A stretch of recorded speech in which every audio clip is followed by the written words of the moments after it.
Hey guys, today's Friday, the weekly wrap. First thing off the bat, my intention is not to send numerous emails a week that you guys are like, I'm just getting sick of it. The times that we're in are not normal, and so me sending a couple of emails a week like this is also not normal. But I want to be proactive. I want to be helpful. I want to drag people kicking and screaming through this crisis that we are in, for the betterment of themselves. Whether you like it or not, I'm going to help you. I've got plans to do that. I'll talk to you more about that next week. But right here, right now, I want to get this message across. Like it or not, this crisis is real. So Qantas have gone and laid off, sacked, however the process with them is, but 20,000 people are out of jobs with Qantas, one of them being my friend. Not that that makes any difference, but it's real, okay? It's happening. I've got clients that stand to lose everything. I've got clients that have to, reduce work hours for their employees, lay off employees. So this is what I'm saying. This is happening, like it or not. So what I want to do is give you some positive things that you can do that will help you get through this process. And that's from a point of view of you, losing income, reducing income. So if you're a 2-income family and one partner loses their job, or you lose hours or you lose shifts, your income that you would usually get is reduced. Now, the reason that I think this is important, because most people I talk to, if we talk about the 80-20 rule, 80% of people live week to week, month to month. They don't get to the end of the week, they don't get to the end of the month and have any extra money, any extra savings. So if you're going to take a hit in income, it's going to affect you, okay? It causes stress, it causes relationship issues, and we need to try and manage that as much as we can. And I'm telling you, it's happening, it's going to happen. And if it doesn't happen to you, then hey, that's great. But if you take some positive steps, you're going to be better off for it. So here we go. What are some things that you can do? Most people have a loan on their home. So let's say you've got a home loan.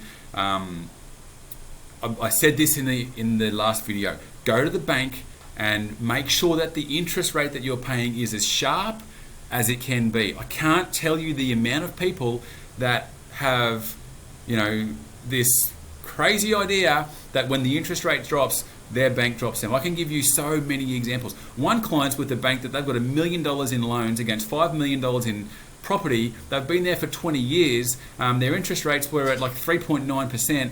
Maxine, who works out of my office, can get them at about 3.3. They're going to save $5,000 a year. Their bank straight up said to them, no, we're not going to change it. Just go somewhere else. My own brother-in-law, he was in my office and we're talking about his situation. And I said, mate, that loan is ridiculous, the rate you're paying. He rang them when I was here. They changed it like 1% and it was $5,000 a year. A client I went through a fact find with yesterday is paying 4.1% interest on a principal and interest loan on his own residence.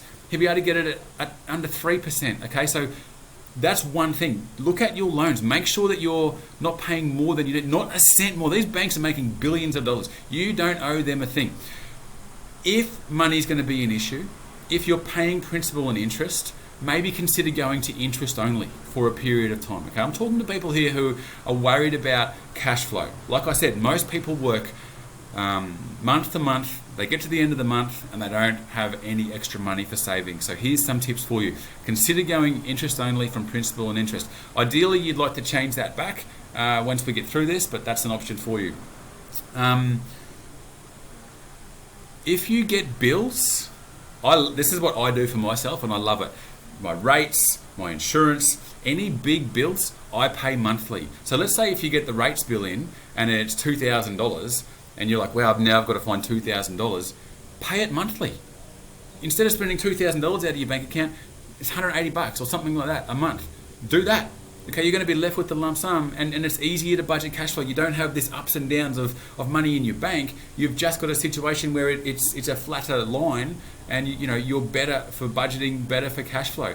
If you're finding that you're going to struggle to pay bills, be on the front foot with these guys. Don't let it get out of control. Talk to them, set up a plan, and be on the front foot. Trim the fat, all right? Drive past Macca's, drive past, the eating out place that you were going. You don't need to go and eat out. Plan for this. If you can do that now and possibly build a little bit of a war chest, build some savings, then do that.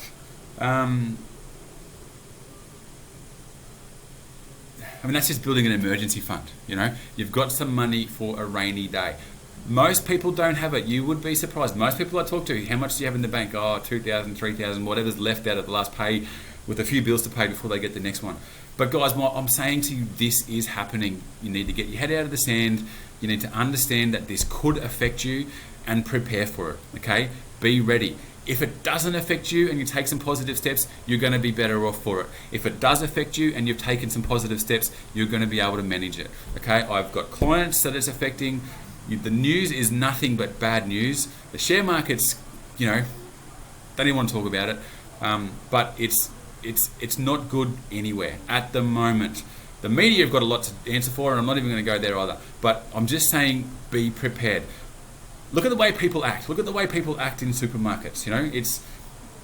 It's a man eats man reality that we're living in. My point of it is, you need to look after yourself. No one's going to look after yourself more than you look after yourself. I'm not saying go and do crazy things. I'm just saying be mindful of how this is going to affect you and take the appropriate steps to ensure that you can get through this in the best way possible. I don't want to be alarming. I know I sound alarming. I know I'm on, whatever. But I'm just saying, be prepared. I want to be able to help you. Like I said at the start, I want to drag people kicking and screaming through this to ensure that they come out of this in the best position possible, as opposed to sleepless nights, stress, all that sort of stuff. So I'm going to leave it there.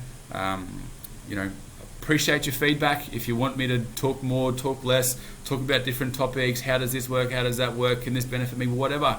We can do it in a group setting, we can do it individually. Like I said to you the other day, give me a call, my mobile, 0402 866 869. Call the office, we're here to help. We've got plans to work more specifically with people to help, but this is a way to get the message out to a lot at once. So thank you guys, good luck.